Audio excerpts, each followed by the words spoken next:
Hi there. Welcome to All Things Irish at the Greensboro Public Library. Thank you so much for joining us. My name is Jenkins, and I'm the Adult Services Librarian at the Glen McNary branch. Today, we're going to be delving into all the materials and resources related to Ireland and the Irish that are just ready and waiting for you at your library in both our print and digital collections. So welcome, or put another way, Céad Míle Fáilte, meaning 100,000 welcomes in Irish. You know, because the Irish don't really do anything halfway. So specifically today, we're going to start with classic Irish authors and Irish literature, and then move toward more contemporary and popular titles. Next, we'll explore the world of Irish movies and film, both serious and hilarious. Finally, we're going to touch on the rich history of Irish music. So sit back, relax, and join me for a tour of some of the emeralds in our collection.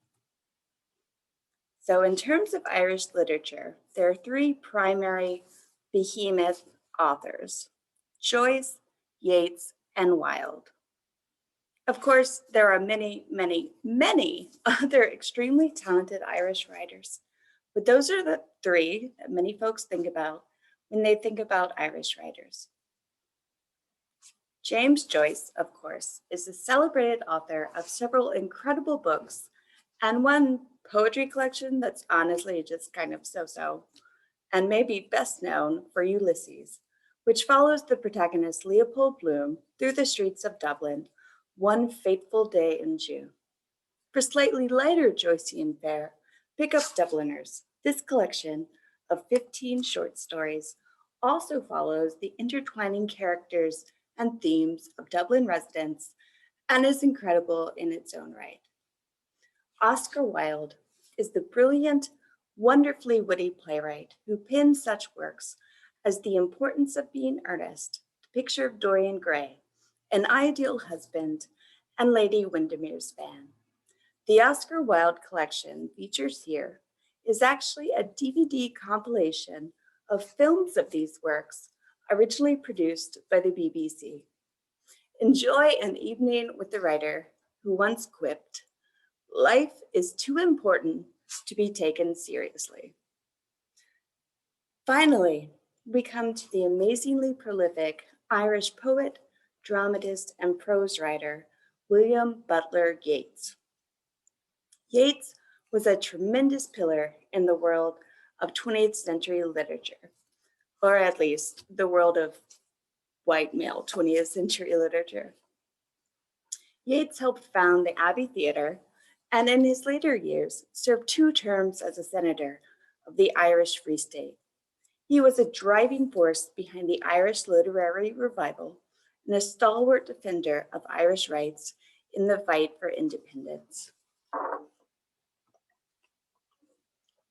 Also available at GPL are books to help you learn more about these 3 Irish authors, like Our Secret Discipline, on Yeats' use of form in his poetry, or dive into Mad, Bad, and Dangerous to Know by Colin, which is a fascinating look at the fathers of Joyce, Yates, and Wilde and their complicated relationships with their complicated sons.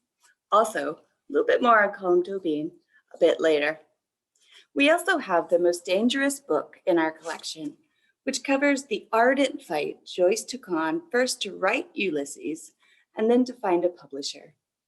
Even after publication, Ulysses remained a controversial novel, eventually leading to an actual obscenity trial and being banned in the US.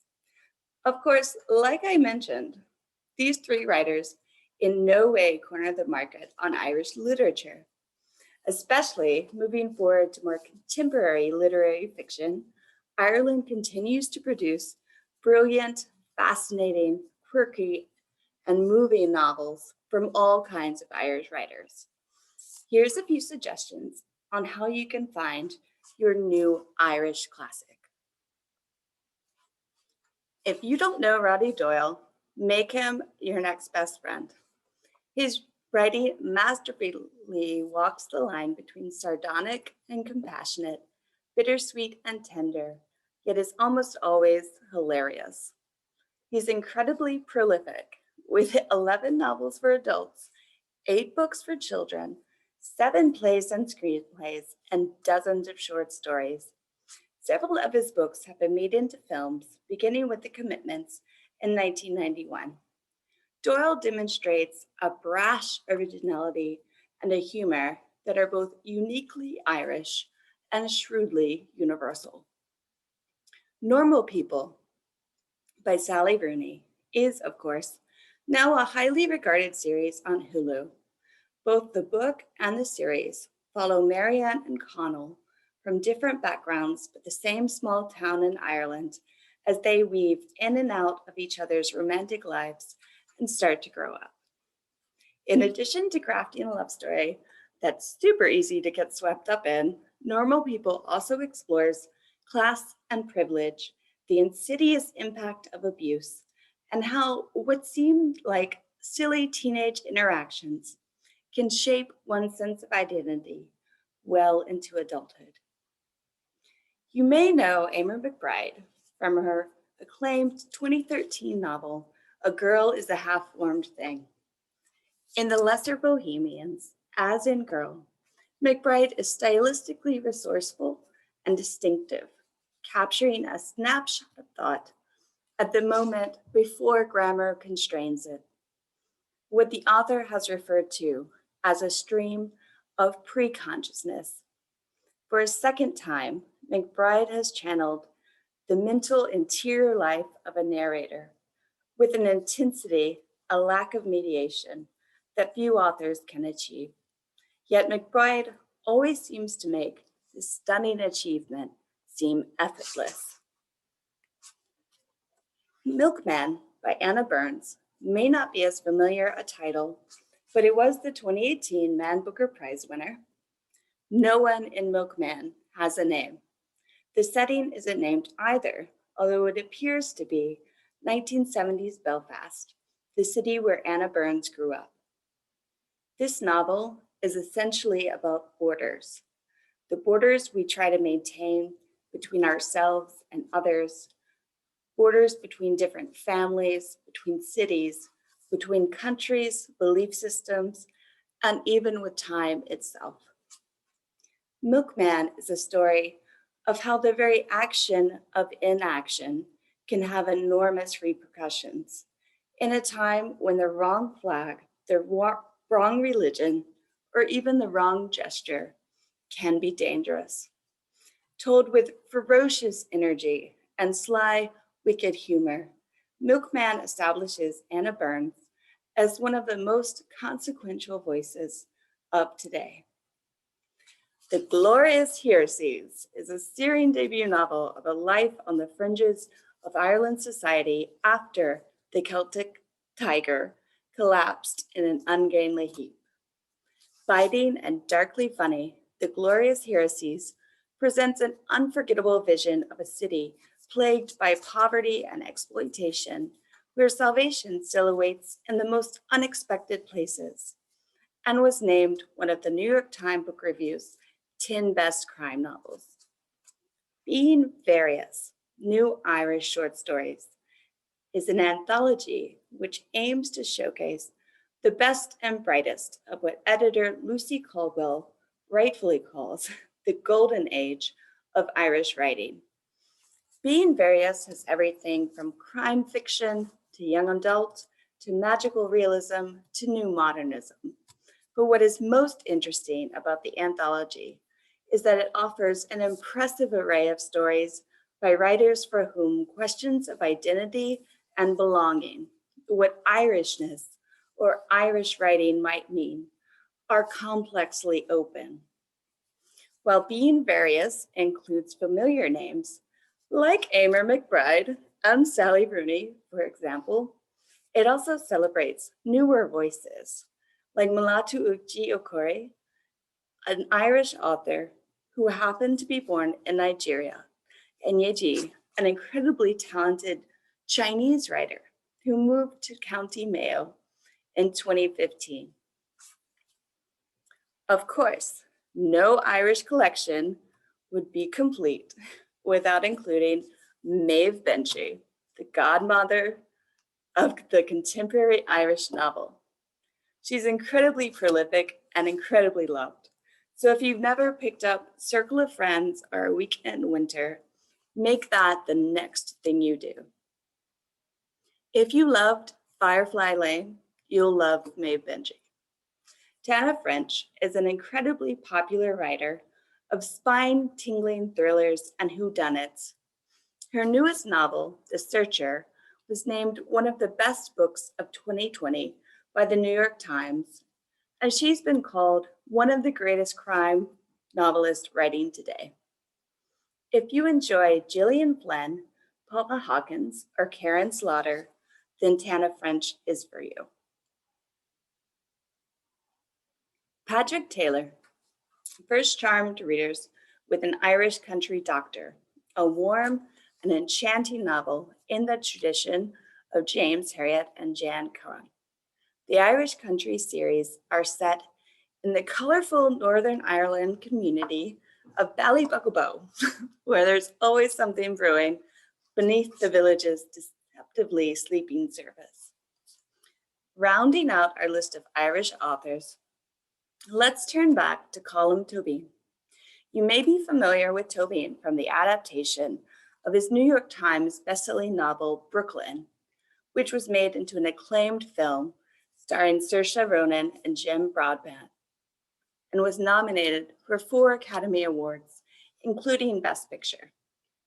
But make sure you explore Tobin's other novels, like Nora Webster, about a fiercely compelling young widow navigating grief, fear, longing, and finding her own voice, which the New York Times called heart-rendingly transcendent.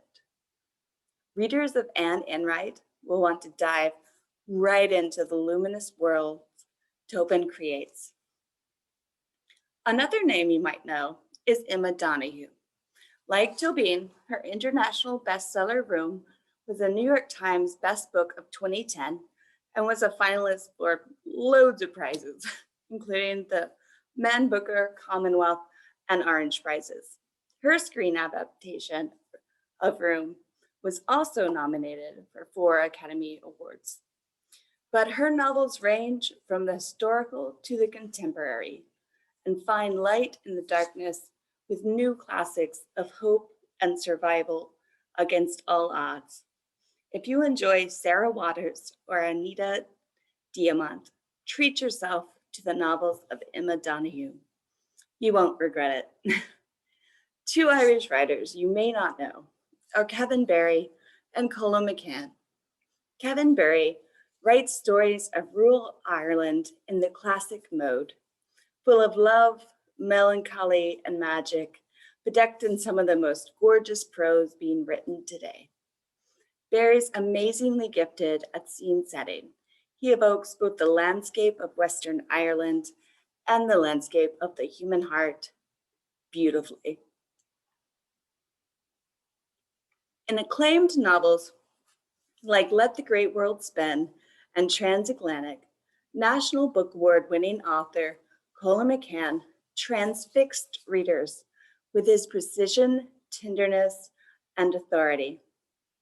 With unsurpassed empathy for his characters and their inner lives, Colin Mccann forges from their stories a profound tribute to our search for meaning and grace. And don't forget that many of these titles are also available in ebook and e-audiobook form, so look for it there. From the world of Irish novels to the world of Irish cinema, the Irish are masters of both comedy and drama, so there's loads to choose from. But let's start with some of the more serious films. We've already mentioned Brooklyn, which features an Irish immigrant in 1950s New York who finds herself at a crossroads. Brooklyn has it all: a juicy love triangle, remarkable acting, and gorgeous shots of Ireland.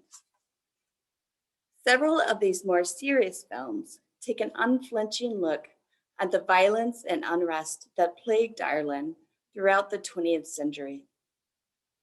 In The Wind That Shakes the Barley, we learn about the Irish Revolution and the Irish Civil War of the 1920s through the eyes of two brothers, Damien and Teddy O'Donovan, who joined the Irish Republican Army, or IRA.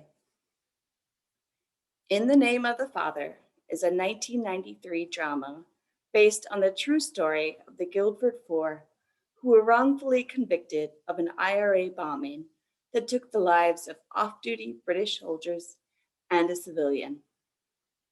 For his role in Hunger, Michael Fassbender fully committed to the role, even losing almost 40 pounds.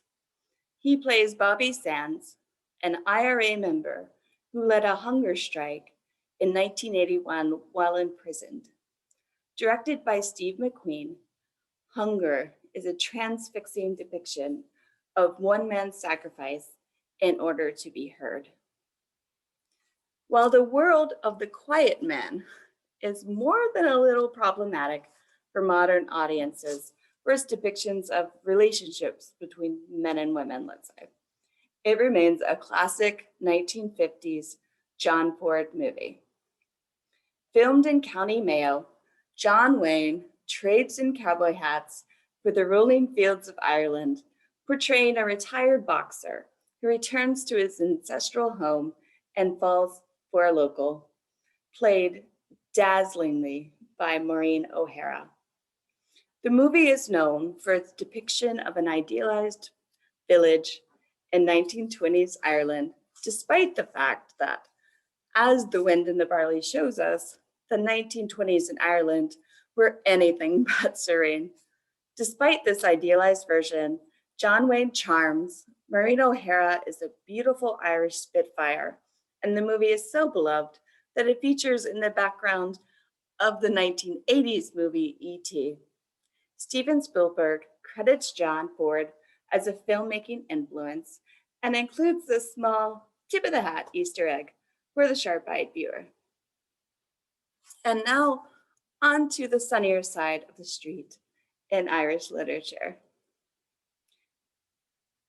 You may have seen the bigger movies that feature Ireland, like Leap Year and P.S. I Love You. If you haven't, and rom-coms are your jam, check them out. If you've already seen once the John Carney movie from 2007, then you're probably already humming the title song to yourself. A breakout indie hit, Once is an aching love story between two musicians in Dublin, played by Glenn Hansard and Marketa Glova. Hansard is, of course, the lead singer of the Irish band The Frames and a solo artist in his own right. Over the course of a week, the characters write music that describes their tenuous position and their undeniable feelings for each other. Filmmaker John Carney, Hansard's former bandmate, captures the real Dublin and all its affluence and poverty, rather than a picture postcard version. But his beautifully shot film serves as a heartfelt ballad about all those swept aside amidst Ireland's economic miracle. The movie's success is no surprise. It's remarkably, almost achingly genuine. And if you love the music of Once, we also have the soundtrack available. So also directed and written by Once's John Carney, Sing Street is also a musical extravaganza and so much fun. See 1980s Dublin through the eyes of 14-year-old Connor, who is looking for a break from a home strained by his parents' relationship and money troubles, while also trying to adjust to his new inner city public school, where the kids are rough and the teachers are rougher. He finds a glimmer of hope in the mysterious uber cool Rafina. With the aim of winning her heart, he invites her to star in his band's music videos. There's only one problem. He's not actually technically in a band. But Rafina agrees, and now Connor must deliver what he's promised, calling himself Cosmo and immersing himself in the vibrant rock music trends of the 1980s. He forms a band with a few lads, and the group pours their heart into writing lyrics and shooting videos.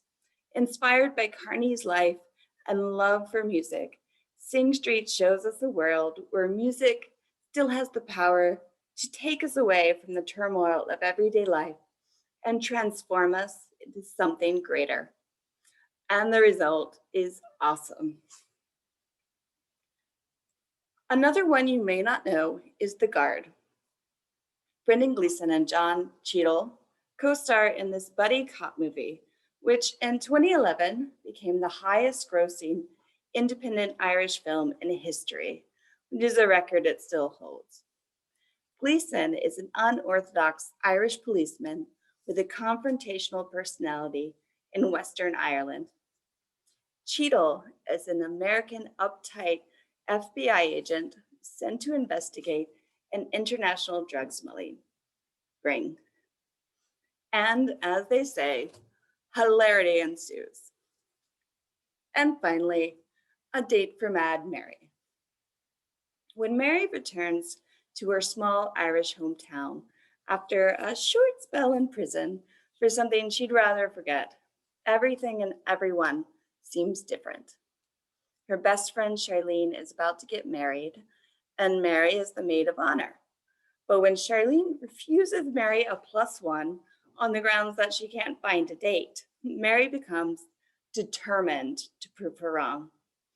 But her attempts at dating are a disaster until she meets Jess, the lesbian wedding photographer, and everything changes. While rough around the edges, Mary is totally lovable in her own way, and the result is a movie that is funny, authentic, and heartwarmingly bittersweet. When looking for movies to celebrate St. Patrick's Day this year, don't forget to check out Canopy. With your library card, just log into Canopy from our digital downloads page and start streaming from a collection of 30,000 films. These range from educational films on the Celtic world and Irish identity from the great courses to award-winning movies, documentaries, and shorts. Canopy Kids also has a lovely selection of family movies, perfect for the kiddos, like The Secret of the Kells and The Secret of Ronan Inish, so the whole family can celebrate St. Patrick's Day. So from our website, go to Books and Media, Digital Downloads, find Canopy, log in with your library card, and go for it. Of course, the Irish are also known the world over for their music.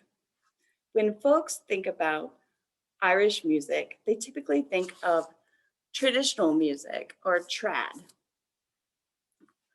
And they typically think of the infectious reels and jigs that get your toes tapping, or the sorrowful ballads that mourn many losses, including the loss of Ireland itself during the Irish diaspora.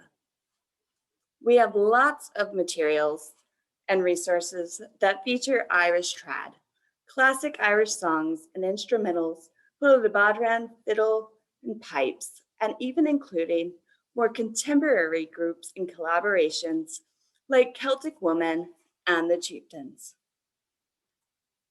On the other side are the incredible Irish bands that have continued to thrive and create the anthems of our modern life.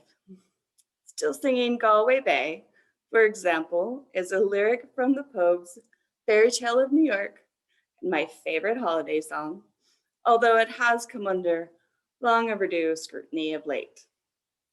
U2 is, of course, the reigning king of popular rock music and has been for decades.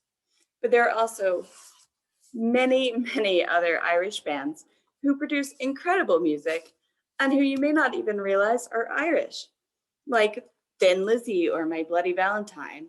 Many folks may be familiar with bands like Van Morrison and the Cranberries, but they always deserve another listen. So don't forget about the digital downloads either. Access Freegal from the digital downloads page of our website, and you'll find a ton of both traditional Irish music and bands like Flogging Molly, Snow Patrol, Stiff Little Fingers, Damien Rice, The Frames of Glen Hansard fame, and much, much more. So this Patrick's Day, discover the emeralds of our collection at the Greensboro Public Library. Find your favorite Irish classics, discover new Irish classics in books, music, or film, and don't forget to use our digital downloads. Everything you need to celebrate St. Patrick's Day. Thank you so much for joining us. For more resources on Ireland and all things Irish, visit our website, greensborolibrary.org. And later on tonight, join us for a very special St. Patrick's Day program as we celebrate Ireland's rich oral storytelling history with Lona Bartlett of the North Carolina Storytelling Guild.